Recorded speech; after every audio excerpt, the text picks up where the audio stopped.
we gather in, here we go. Let's bring it inside.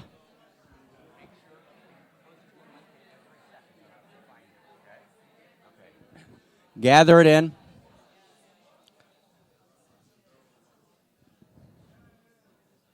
Ten, 9, 8, 7, 6, 5, 4, 3, 2, 1. Gather it in. We're in mystery school. We're in year 10, day 5. Joy, beautiful spark of divinity.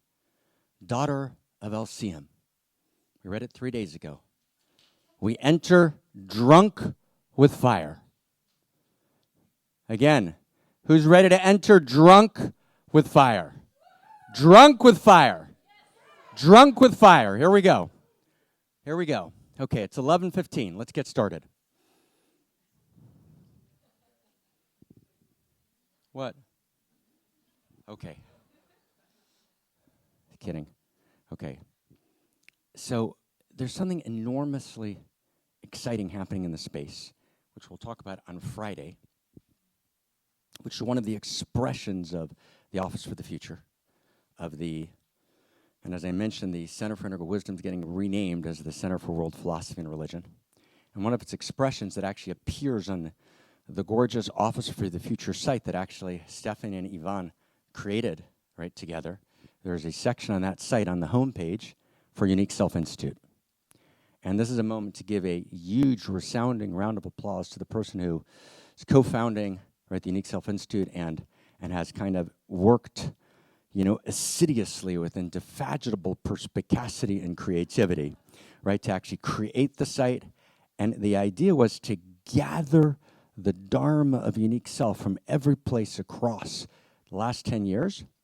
And again, just notice, like Mystery School, not to create a huge public-facing site that's trying to get tons of traffic and hits, but to actually have a headquarters for the depth of the Dharma of Unique Self. Right? And so it has thousands of posts, and then Claire has both resourced it and created it right over the past year, and the Unique Self Institute will be the website will be as it were, opening its doors, right, in the beginning of September. And a huge, huge round of applause for Claire Molinaire, Unique Self Institute. Huge round of applause. Huge. Give it up. Give it up. Yay. Woo! Woo! Huge round of applause. Huge round of applause. Look around. Look around. Let's give it up for Claire. Yes. Yes. Yes. Yes. Yes. Oh, my God. Oh, my God.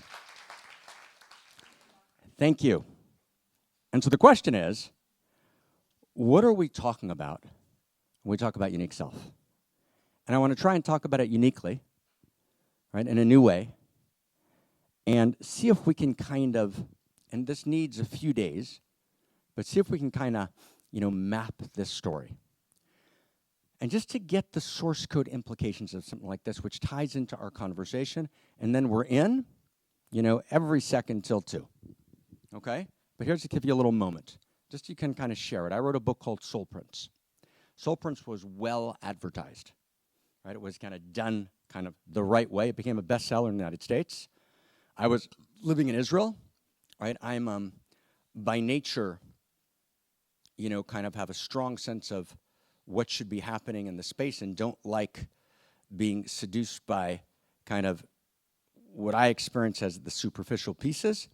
And my book company, right, there was an auction for it, and all the New York big publishers, one publisher bought it, Simon & Schuster, and they thought that I should come and spend 6 months touring the book in America. PBS, America's documentary thing, made a special about it, and I was at a space where I thought I need to change the fabric of Israeli culture. I thought that was actually what I was going to do. It's what I was going to spend my life doing. Right? She decided differently, many, many years ago, and so I refused to speak English. I wouldn't speak English.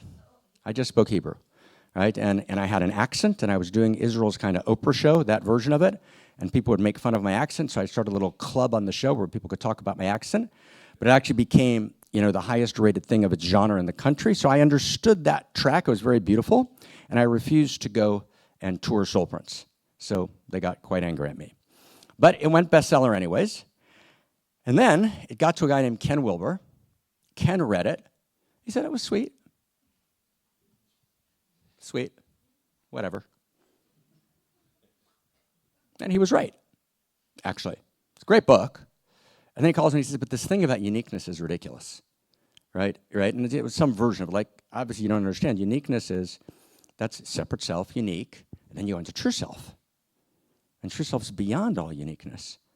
And basically the very warm and sympathetic look in his eyes was such that said, if he actually had some realization, he'd get it. I gotta find him on his own level, and talk about how nice Soul Prince is, but actually that's not the case, right? Uniqueness is a property of separateness, right? And when you actually you gotta get beyond your story, right? How many people have heard that? Get beyond your story, right? And you gotta rest in kind of the groundless bliss consciousness, right, of cosmos, right, and be here now, and that will ultimately, right, respond to reality in the best way. And I knew that wasn't the case, but I couldn't quite explain it the right way. So I went to Oxford and then spent a couple of years flying back between Israel and Oxford and wrote a 1,500-page work called Radical Kabbalah. I sent it to Ken. That's how I met Zach Stein. Ken read it in 3 nights. Just kind of marked it up, wrote me ecstatic emails all through it. He said, fuck, I get it, right? That past marked up version of Ken's reading of the first manuscript got circulated around Boulder, and a young man named Zach Stein, right, read it. Right? That's how we all met.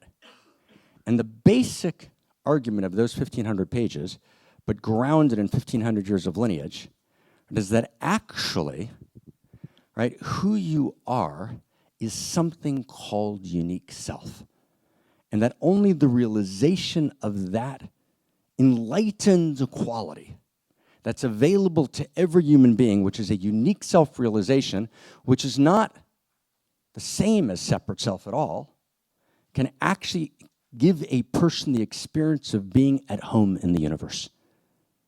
And that all of the therapy, which is important, and all of the processing, which is important, and all of the pharmacology that is sometimes important and sometimes not, won't actually give the person the core